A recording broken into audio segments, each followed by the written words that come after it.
Thanks for joining us this afternoon. I'm Nancy Furness, and this is We've Got Issues. Our interview is taking place at City Centre Public Library in Coquitlam, and we're on the traditional, ancestral, and unceded territories of the Coquitlam First Nations. So we thank the Coquitlam people who continue to live on the lands and to care for the lands and the waters, and all that lies above and below.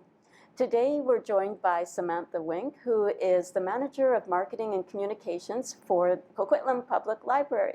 So thank you so much for joining us today, Samantha. Thank you for having me. Maybe we could just start right at the beginning and tell us, what is the role of a public library in our community? Oh, absolutely. So this is something that librarians have been talking a lot about forever, and it's great to be able to share it.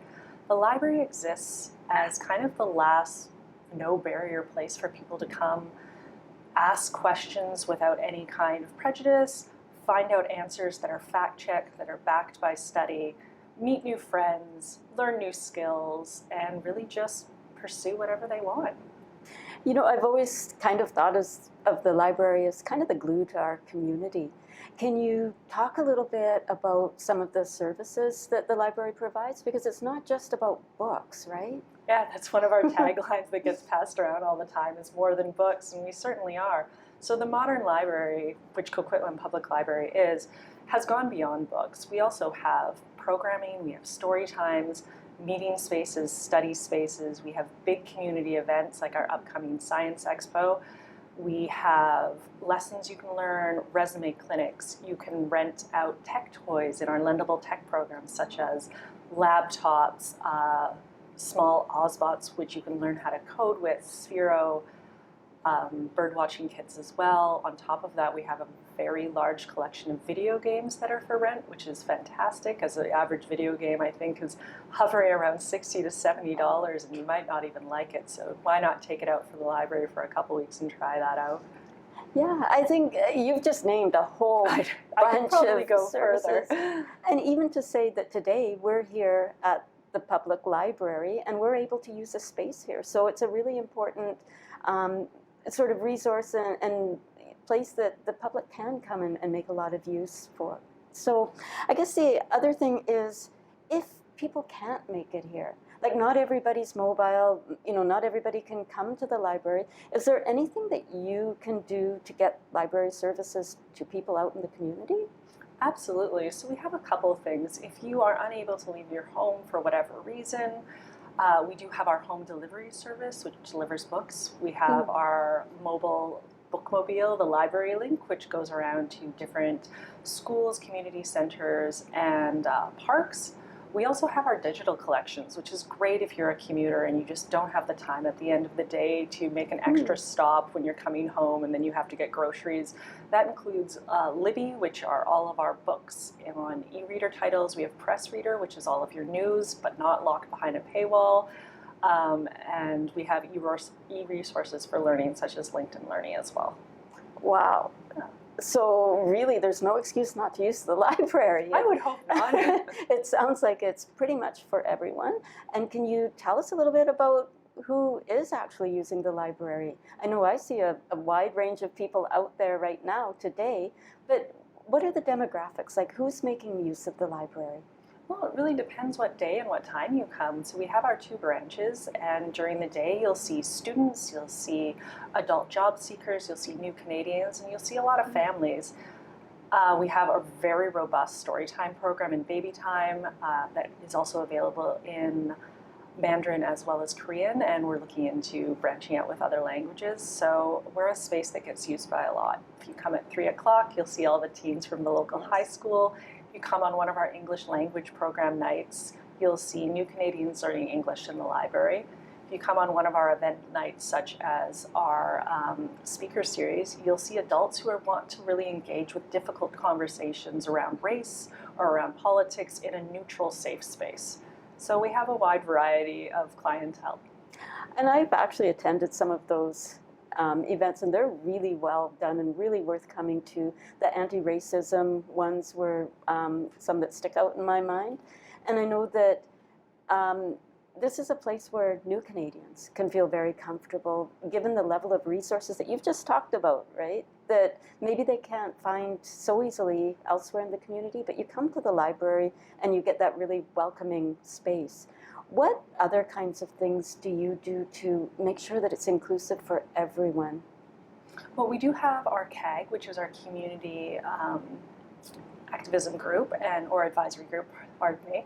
That's a group of just non-library staff in the community that believe in the mission of the library. They get together and they're from a diverse background, diverse interests, and they speak for the community. A lot of our staff also hold positions on boards across Coquitlam, things to do with accessibility for the unhoused population, accessibility around people with different learning disabilities, different physical disabilities. And then our own staff are just, they're such advocates for the community. And you'll find that, again, across all libraries. Like, librarians really do want to help everyone. To your point about this being a safe space that's easily accessed for new Canadians, I would say we're a little better than Google just for that human touch. You come here and you see a friendly face. Over the pandemic, we had many of our patrons say that, like, we were the only human contact that they had. Yes. And just really cemented to us how important that aspect of the library is.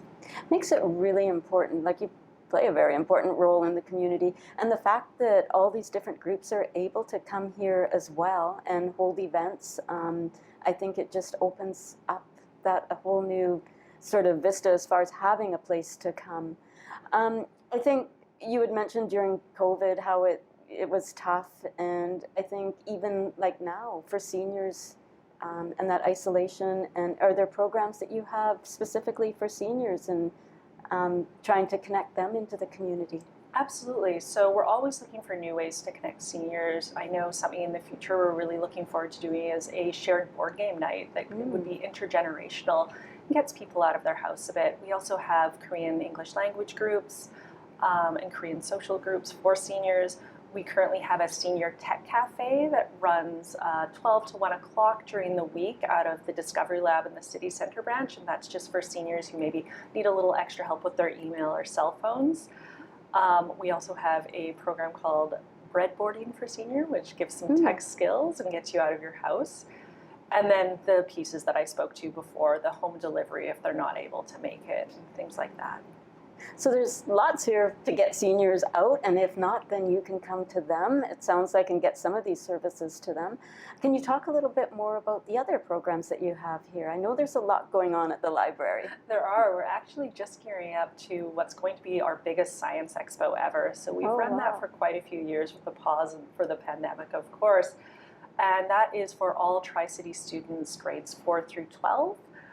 They have a chance to win prizes, win scholarships, and just show off their science projects and experiments to a wide variety. We normally get maybe around 300-400 people just coming to even view it, and we're aiming to have about 40 experiments on display this year. So, and this will be open to the public? Absolutely. It's on May 4th. That's a Saturday, and we encourage everyone to come by and support experimentation and knowledge and learning and STEM in the local students. So it's very exciting. And how do students sign up? Is that done through their schools, or do they come directly to the library? They could do either. So we do run small campaigns within the library. We find the biggest groundswell comes from working with the school district. So we send them all of our materials, they send it out to their teachers teachers become advocates. Nice. And we've had just an amazing response this year, so we're really excited to see what the kids are cooking up. Yeah, I'm excited too. I have a science background, so I'm looking forward to this. Well, we're always looking for judges. So. Okay, well, we'll keep that in mind. So I think you have this sort of relationships that you're building with schools, with the community, with a lot of community groups. I think you recently had a program that I believe it goes out every year called the Library Link. A Library Link, yep. You tell us a little bit about that. Yeah, absolutely. So the Library Link is our mobile bookmobile, for lack of a better phrase. We had an old one that was working along mostly with a lot of love and community spirit, and we were very excited to get the new one earlier this year. So it's bigger, faster, stronger, better to make it up those hills in Burke Mountain if there's a little bit of snow. This is a it's almost like our own little wing of the library that travels around. There's story times that happen out of it in the summer. You can have your books that you reserved to be able to be picked up on it if you're not able to get to one of our central branches. Or you might just step on the new bus and browse some of the selections that we've pulled for you. So it's quite exciting. Okay, I have a question. Absolutely. Who gets to pick the books that go into the library, the Link Library? That would be our programming and community connections staff. So they're very personable people. They love to chat. They go and look at the demographics that come to each stop, and they peruse some of our best read lists with the librarians, and they pull those books. Excellent. So there'd be something in there for everyone then? Yep. Is there a schedule, or how do we know where the Library Link There's two Mobile ways. would be? So the Link has a page on our website which has a full schedule for the week, where it'll be if there's any cancellations or changes, but you can also follow the Instagram. So we have a separate Instagram for the Link, which is called CPL_Link, but we also include the weekly schedule in our generic COQ library Instagram as well. Okay, so people can go to your website, to the Coquitlam Public Library website, and find those links, as well as links to all kinds of other programs that you're running. Let's just have, I hope I'm not going to blindside you. No, it's okay. Can you give us a couple of favorite books? Oh, absolutely. I just finished R.F. Kuang's Yellowface. I found it Oh, quite... I read that recently. Yes, it was a very complex read. I still have a lot of feelings about it. I've been harassing staff trying to figure out who else has read it. I'm also on the wait list, but I do love her books. Susan Casey writes mostly around the ocean, so I'm waiting for one about chasing rogue waves. But my previous favorite would be Devil's Teeth, which is about a great white colony off the coast of San Francisco. So it's a nonfiction. And then something for the pulp is I was talked into and devoured in a day Fourth Wing, which is a book about dragons, and that was very exciting. Oh, you have a very diverse... I've read Yellowface, and I agree. It went back and forth. Like it was really interesting. And I'm also right now reading a book about the oceans and the way oceans work called The Blue Machine. So we have some similar... Some crossover. Yeah. So is there anything else you wanted to tell us about the library? Any words that you want to leave your folks in the community with? Well, one of the things that we've been really bandying around is that the library really is for everyone. We're inventing spaces that aren't just the quiet library of the past, such as our Discovery Lab at City Center, which is where you can try out all the new lendable tech and have a professional, tell you how they work. So you have somebody who can guide you through. We absolutely do. So important. It's fantastic to have that human touch, especially when it comes to new tech. And then at the Poirier branch, we have the lounge, which is a space where we have all of our board games, where you can come with your friends, you can come with your family, and you can just unplug and play a board game. We have a couple competitions coming up about that, one called Clash, which will be in April, and we have programs like Learn How to Play Dungeons and Dragons. Oh, wow. So we're keeping it pretty live. That one's been filling up rather fast. And all of this is free. As you see things increase and you see inflation increase, it's really important to be able to find places where you don't have to spend money. There is no expectation to spend money. And I really, truly believe the public libraries are the last place that is. So come to the library, check out our books, be like me and ask people what their favorite books are and pick things up that you might not necessarily gravitate towards. Learn a new skill, engage in something where it's important to be able to ask questions, and it's encouraged to come from a place of curiosity. It's just such a wonderful place. Well, thank you so much, Samantha, for giving us that sort of overview of what the library does and some information, really good information on the programs and all the resources that are available. And I think one thing that you mentioned that is really important is that it's free. It's inclusive, it's open, it's free. There are actual people here who you can talk to and can help you with technology, learn a new program, play some board games, take out a book, attend an event. There's so much happening at the library. So thanks so much for taking time with us today. Thank you so much for letting me speak about something I really, truly love. Thank you for joining us. We've been speaking with Samantha Wink from the Coquitlam Public Library. Stay tuned. We have some coverage of the launch of the new Library Link bookmobile. Good afternoon, everyone. My name is Andrew Hannes. I'm the Community Development Liaison here at the Coquitlam Public Library. I just wanted to thank you all for coming for the launch of our new Library Link. It'll be here arriving shortly. We're so grateful to live and work and play on the unceded and traditional territories of the Coquitlam First Nation. We are thankful for the Coquitlam First Nation for allowing us to live on and use these lands. We wanted to honor our connection to these lands, so we hired a Coast Salish artist, Kelly Cannell, to design the wrap of the new link, which you'll see shortly, and it's stunning.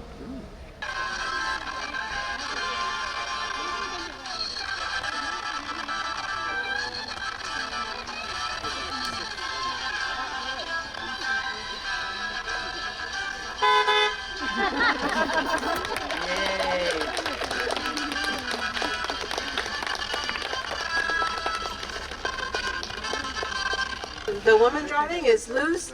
She is our almost full-time driver, and hopefully at some point the city will give us enough funding so she will be full-time.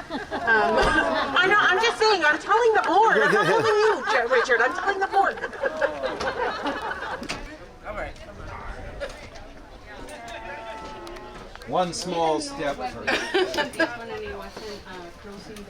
So you've been in our old bus. Yeah. You know what the difference is. We could have like a banquet. We could have a party. That's the plan, actually.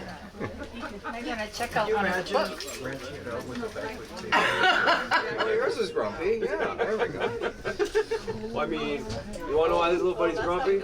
So this is a story behind it in Kelly's own words. I have created for the Coquitlam Library truck the story of the Coquitlam River and the red fish. Listening to the thoughts and guidelines of what the community members would like to see, I decided to go with the red sockeye filling the river as it once did before. It was important for me to continue the design around the entire truck, as if the salmon were swimming around the truck on a journey as it travels through the community. This is a story that showcases and honors the name Coquitlam, translated as red fish up the river. Throughout the design, you will see the salmon swimming in the foreground and the dark blue shadows of salmon swimming below. The title of this piece is A Journey Within, representing the journey of the salmon, mirroring journeys of the local communities, adults and children. Thank you from the bottom of my heart for approving the funds to buy this beautiful new bus. Our last one, which you can see in the corner of the parking lot over there, was well past its best before date, and there might have been some regular prayers made to keep it going until the new one was ready to go. I'm attributing to at least half of the gray hair on my head to the stress of keeping that old one running. We have such an incredible team on the link who bring the love of reading to residents all over Coquitlam. And as much as our leadership and board and the council did to make this new bus a reality, I think a big thank goes to the amazing group of people who residents love and appreciated and created this desire to grow our link service. I'm so proud of the warm, welcoming team we have that work on the link. These past couple of weeks have been a bit challenging, so to all the link staff, thank you for your tireless work in pivoting and being flexible when changes were made, and for the hours and hours you spent making sure this was ready to go. It is such a privilege working with all of you.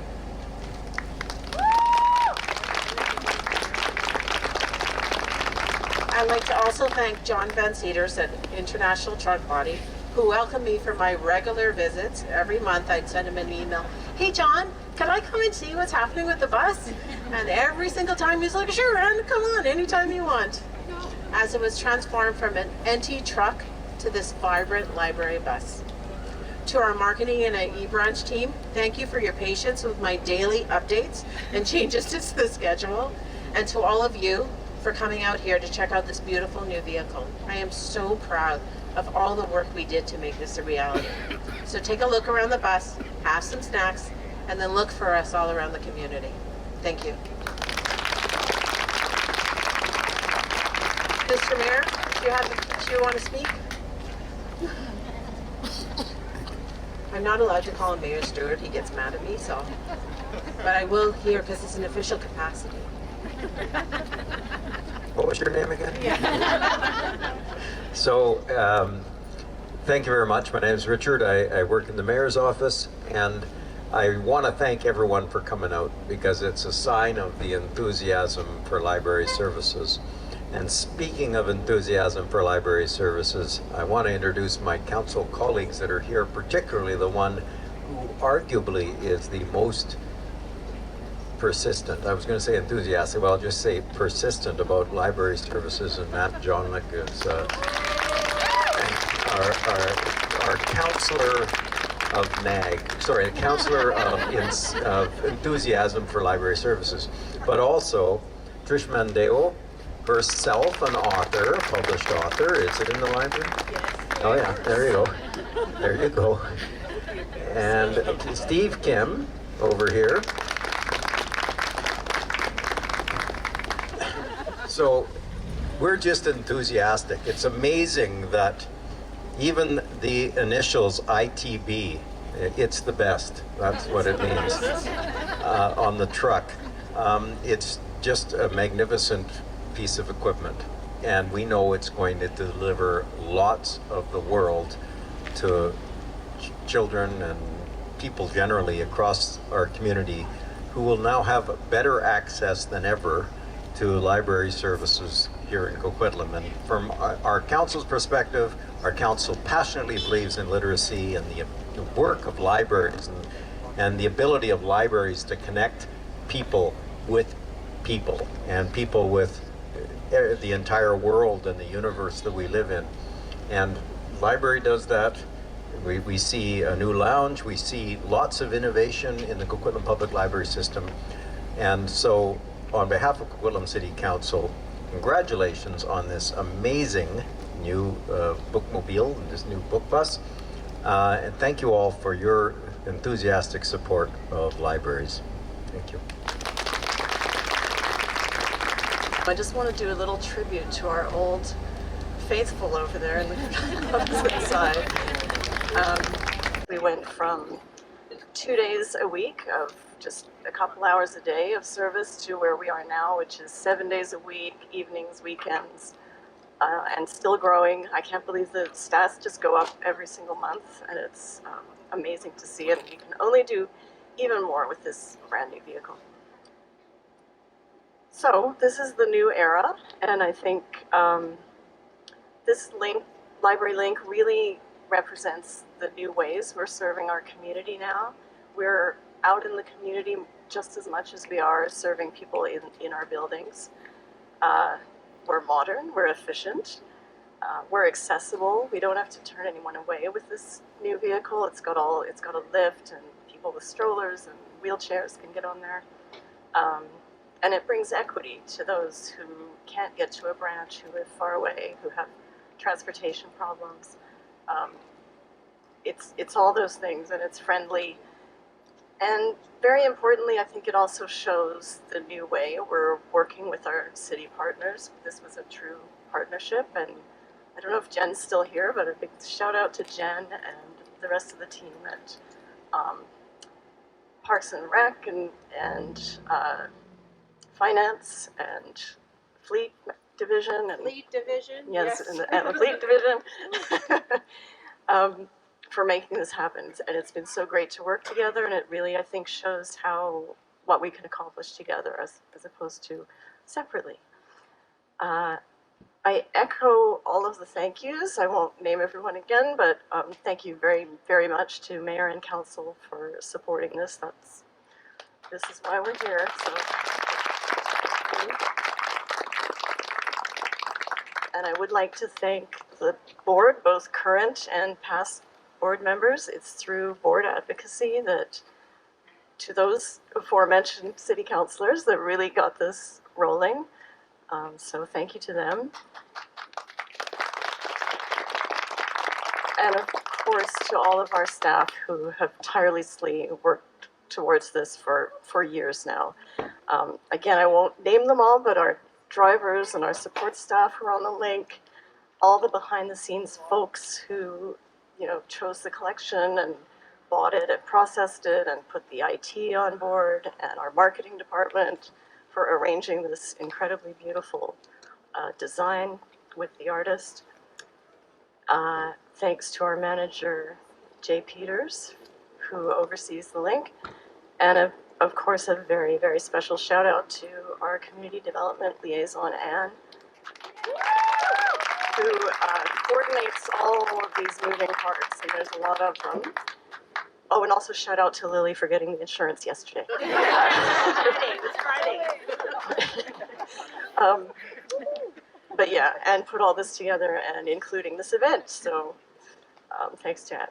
So we're really, we all, I think, can be proud of ourselves for making this day actually happen and for bringing this. It's truly a gift to Coquitlam and to the residents, this literacy and vehicle for community to come together. So thank you.